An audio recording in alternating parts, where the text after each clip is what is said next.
कदाचित तुम्हाला माहिती असेल, उत्तम स्वास्थ्यासाठी अंगाला घाम येणं गरजेचं असतं. नैसर्गिक प्रवृत्ती आहे ही.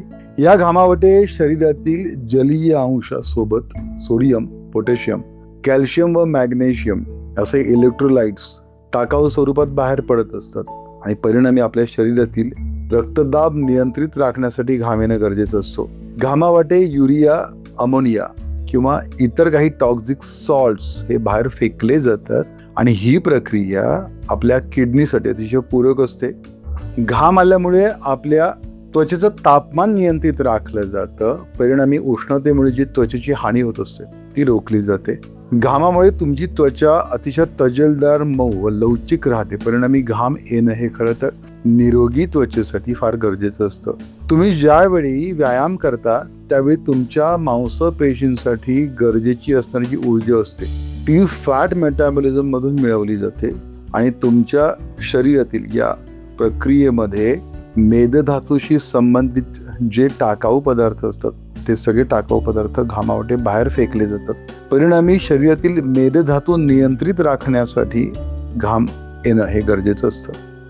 योग्य स्वरूपात घाम येणं हे शरीरातील ॲड्रिनॅलिन, नॉर ॲड्रिनॅलिन आणि ग्रोथ हार्मोनसाठी खूप गरजेचं असतं. परिणामी कोवळ्या उन्हामध्ये व्यायाम करून जर तुम्ही घाम काढत असाल तर तुम्ही नक्कीच स्वस्थ राहता. आपली जी त्वचा असते ती ॲसिडिक असते, अर्थात त्याच्यावर एक पातळ असा ॲसिडिक लेअर असतो आणि याला ॲसिड मेंटल असं म्हणतात आणि हा हेल्दी स्किनसाठी खूप गरजेचा असतो. आपल्या त्वचेवर असणाऱ्या वेगवेगळ्या बॅक्टेरियाज असतात, फंगाई असतात किंवा जे विषाणू असतात, अशा विषाणूंपासून आपल्या त्वचेचं रक्षण करण्याचं काम हा ॲसिडिक लेअर करत असतो. हा ॲसिडिक लेअर तुमच्या त्वचेचं जे कॉम्प्लेक्शन असतं किंवा जे लस्टर असतं ना त्याला सुरक्षित ठेवण्याचं काम करतो. त्वचेतील जो मुलायमपणा असतो किंवा एक जे तुकतुकीतपणा असतो ना त्वचेवरचा तो या ॲसिड मेंटलमुळे असतो आणि तुमची जर त्वचा जास्त अल्कलाईन झाली तर मग त्वचा हळूहळू कोरडी होते. अशा त्वचेला सुरकुत्या जास्त पडतात आणि त्याच्यामुळे सहज भेगा पडू शकतात अशा स्किनवर. त्वचेचा किंवा घामाचा जो ॲसिडिक pH हा त्वचेतील गुड बॅक्टेरियांसाठी खूप गरजेचा असतो. परिणामी त्वचेला सहज होणाऱ्या ज्या सूक्ष्म जखमा असतात अशा जखमांपासून आपली त्वचा.